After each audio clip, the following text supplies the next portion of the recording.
Raising money successfully is one of the most intentional things you would ever do in your life if you're a non-profit founder or an executive director. So, about a decade ago, I decided to start up my non-profit. I saw a huge gap within the community. We had so many young black professionals who were talented, who were experienced, but their experience was not contributing to the community. They were not impacting the community in any way, and I wanted to bridge that gap. And I started a non-profit to do that. At first, I started out myself. I had to bring in a board of family and friends, hoping, we could all do it together and really create that platform for young black men and women to start impacting the community. Well, with the passion I had, we were successful at the start. Basically, we were successful. We had people coming in, it was a very welcomed idea. Everyone was trooping in to, create impact, joining, making the community a better place. But over time, I saw that I was self funding the entire organization. I was basically using from my emergency saving, right? I was using from my business profit to be able to create impact. And I was basically doing it all alone. And to an extent, I felt, well, if I keep doing good work, if I keep creating impact, people would see that and, come and join me and also support the organization, fund the organization. But boy, I was wrong. It came to the point where I was basically running out of savings. There was really nowhere to turn to. And I started turning to family and friends to raise money. The good thing was I had invested in my relationship, so it was quite easy getting them to support me. You know, $1,000 there, $500 here, $100 here. So I was getting those little sort of support, but it wasn't really making any difference because the impact we were creating at the time was really a big one, and the platform we're trying to build for for founder for young black professionals was, one that required lots of resources. And I kept on that way until a point came my board couldn't take on the pressure because the pressure was on me and it was also on them. So I felt the best way forward was to delegate responsibilities, and I did. And that basically broke my first board because I didn't know how to even delegate responsibilities at the time. I thought it was all about just assigning responsibilities and that was it. But that, of course, was the wrong move, and that broke my first board. I brought in a board of professionals hoping that they would also be able to help, raise money, expose the organization to their network and really help the organization scale. I also found that to be wrong because over a couple of months I found that I was still doing everything all by myself. I was still self-funding, trying to raise money, executing programs. So it was quite an experience. Just remembering it right now, I can still feel those, pressure and negative emotions I had then. But this is it. I realized things needed to change, and I took a step to change things. I not just reached out to other professionals, I started studying. I wanted to know what I was doing wrong and what I can do right to actually transform the organization that I believed in. And that was when I realized that fundraising, raising money consistently, is one of the most intentional things you can do as a founder or you would ever do as a founder. It never happens by luck. It never happens by waiting for a miracle because, boy, I waited for a miracle. It never happened by hoping your board members will step up. It never happens by just trying some strategies here and there because I was basically trying to do it. I was going to organize it. I was organizing an event. I was trying online donations. I was trying corporate sponsorship, basically just trying everything out. It's never worked that way. And if you're sincere with yourself, if you've been within a non-profit space, you can also attest to that. You probably might have tried every sort of strategy, right? Tried events, tried reaching out to individual donors, tried reaching out to major gift donors, tried writing grants, and none of them were coming through. Well, that's because fundraising requires a level of intentionality that goes beyond just trying anything.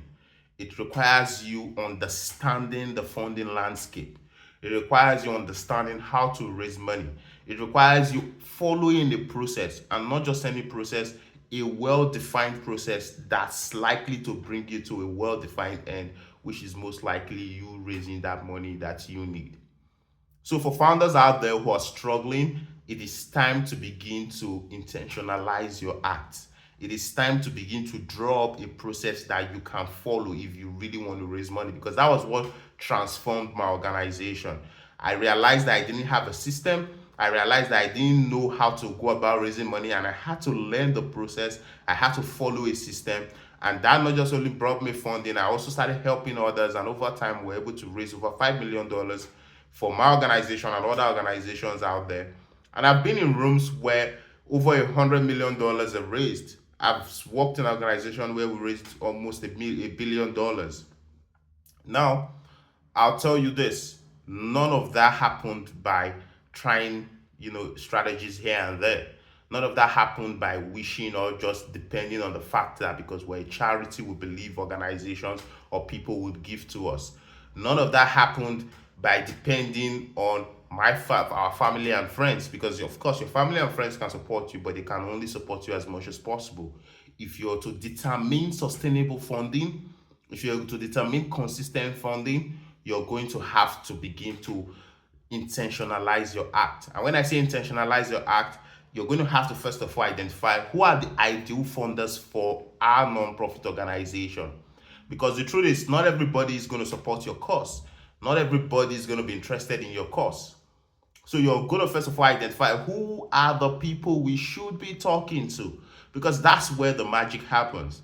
If you try reaching out to everyone else, as you might have already tried, you get that cold feeling, you get people not responding, and that can chip in away on your confidence. It can even affect your entire organization. But when you reach out to those who already have established reason to give, people who are your ideal funders, these are the people that would respond to you, provide you ideas, show you how best to create impact, and not just that, also support you with their resources.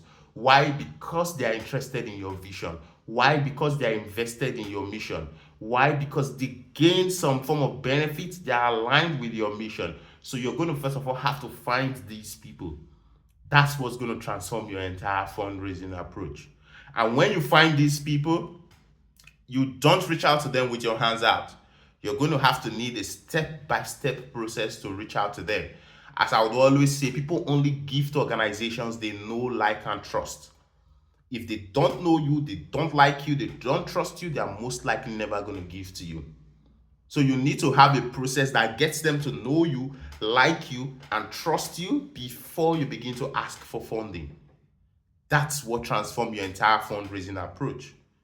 You need to intentionalize your entire process, from initiating relationship to nurturing those relationships before you make the ask. Because people would always give to organizations or people they have relationships with. You can't expect to withdraw from a relationship you've never invested into. So you need a process that gets you to, invest in that relationship, so that when you make the ask, it becomes natural. It no longer becomes you begging for donations. It no longer becomes you trying to get them to support you. It's basically you tapping into their reasons to give and inviting them to partner with you. And that's the kind of process that's going to create the results that you seek. Now, aside having that process, another important aspect is this. The fundraising game, the non-profit world is not a one-man show. So if you're the one doing everything all by yourself, trying to raise money, trying to run your programs, trying to, hold the organization together, you're most likely going to fail, because the non-profit world is not a one-man show. So when it comes to fundraising, you're most likely going to need a fundraising team. The people who are going to help you send out the introductory email, people who are going to help you call in, set up appointments, follow up. You're going to need a complete team that's going to work with you. And I understand, because you're new, you're young, you may not really have the resources to employ or hire people. That's fine, and that's why you have access to volunteers and interns. You must be able to bring people in who can help you move the needle on a day-to-day basis. That's going to help you take the bulk of the load off your plate, so that you can focus on those high level areas that can create the results that you seek. And aside building a fundraising team, you must also have your board on board. That's very important because having your board on board is basically one of the factors that shows your funding ready. So when you begin to reach out to serious funders and they look back into your organization and find that you don't even have the basic structure, your board is not even active, that discourages them. It takes away their confidence from funding you. But when they look into your organization, they see an active board, a powerhouse team with the skills, experience, all powering towards the mission. That's what funders want to see. And that's why they're going to fund you. That's what we call having credibility. So you must be able to have a powerhouse team, not just standing behind you, but also actively working with you to accomplish the vision and the mission of the organization. And not just actively working with you, they're also helping you raise money. Because aside the fact that you're going to have to reach out to ideal funders, there's also the possibility of you raising money from your network and their network as well. And when it comes to raising money from their network, they are in the best position to open doors. They are in the best position to reach out to those funders within their network. So you're going to have to need a board who's going to really step up. Aside your fundraising team, you will also need a board that steps up. Another important aspect is also having the tools and materials you need to raise money ready and available for your team to use. So for example, you could have fundraising scripts available for your board members to be able to reach out to their network. That's going to ease the whole process for them, and that's what's going to get them to to go out there to try to raise money. If you leave them to just go out there on their own, you're most likely not going to do it. Or because of the idea of trying to put it all together, they're most likely going to delay on it. But when you give them the scripts, give them the messaging, all that, all they have to do is just customize a bit and send out. That's going to ease their entire process. So is it with your team as well. You need to provide them the case for support, the proposals, the marketing materials, the CRM, the donation pages, and all the materials that's needed to raise money. Without that, you're most likely going to have a team that's stranded or a board that does not know what to do or how to go about it. So you see, fundraising, like I said, is a very intentional process. And if you're ready to raise money, it's one of the most intentional process you would ever undergo in your life. Because in fundraising, 1 + 1 is always 2. And if you follow the one, put in the next one and the next one and the next one, you always find yourself on the other side fully funded with the resources you need to accomplish your mission. I hope I've been able to help you today understand what fundraising really is and how to organize your organization. Tomorrow, we're going to be here talking more on how to transform your organization and how to raise money. Follow us, like, share. If you're ready to get started, we are all in. We're all in to support you. Go on our website. You did find a free guide to guide you through the processes to transform your organization and raise money. And of course, you can book a free call with us. We'll be happy to meet with you one-on-one, help you map out the entire process so that you can start transforming your organization, so that you can start raising money and impacting those you've been called to serve. I'll see you in the next video.